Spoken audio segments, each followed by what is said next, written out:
Hi, let's discuss the necessity of bundlers and transpilers. When it comes to React development, bundlers and transpilers are at the core. We need them to take our nicely formatted React code and transform them into documents that the browser can understand. We explored these concepts through code previously by configuring our React starter project to use Parcel Bundler, which had transpiling abilities through Babel. Now, let's look at the big picture of how these bundlers and transpilers really work and why they were necessary in the first place. First up, bundlers. A bundler's input is a project that consists of multiple JavaScript files.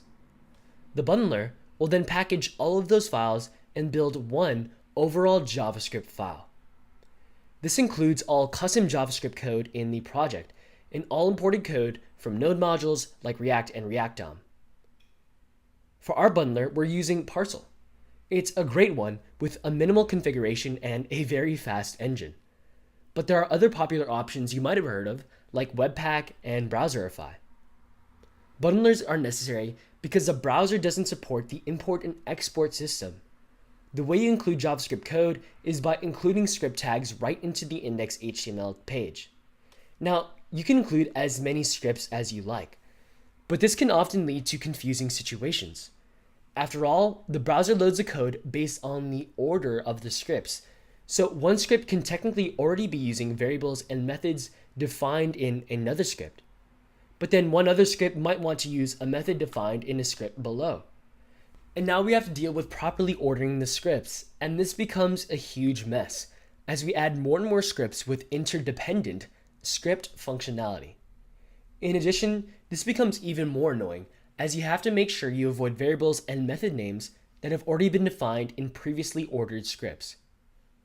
Bundling allows you to write the cleaner import syntax in your code, so that way you can avoid this mess and bundle all the resulting code in one overall script for the browser. What would have been many scripts in the index.html is now collapsed into one giant but straightforward standalone script. So that's the gist of bundlers, bundling separate JavaScript files into one file to avoid the situation of multiple scripts in the HTML. The awesomeness of bundlers will become even more transparent as we add more files to the React projects.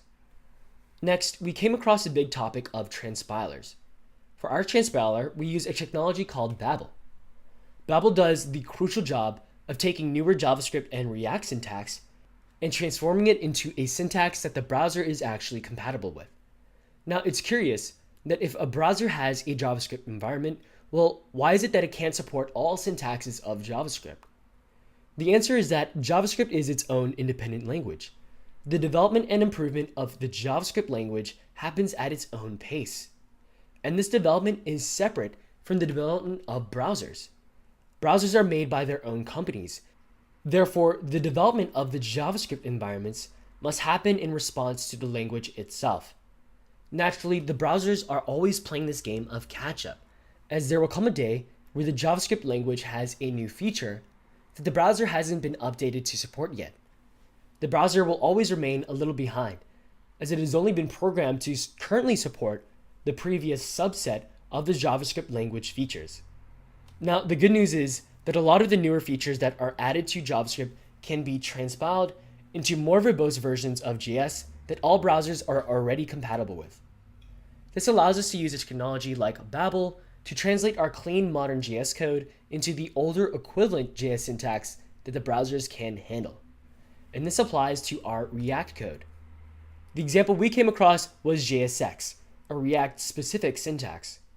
In order for the code to run on the browser, this had to be transpiled to React.createElement, the code under the hood that the browser can understand.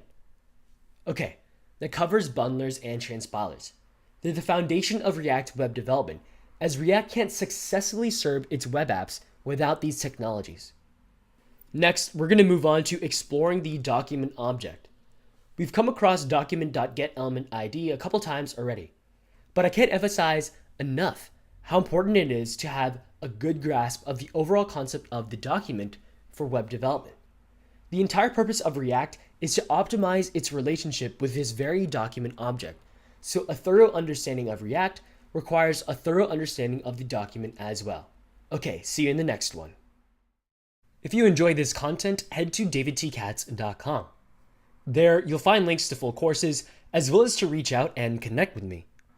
For React and Redux in particular, you'll want to check out udemy.com/React Redux Bootcamp. This is a course I made to help you learn React and Redux the right way, and to turn you into React and Redux developer. Okay, see you in the next one.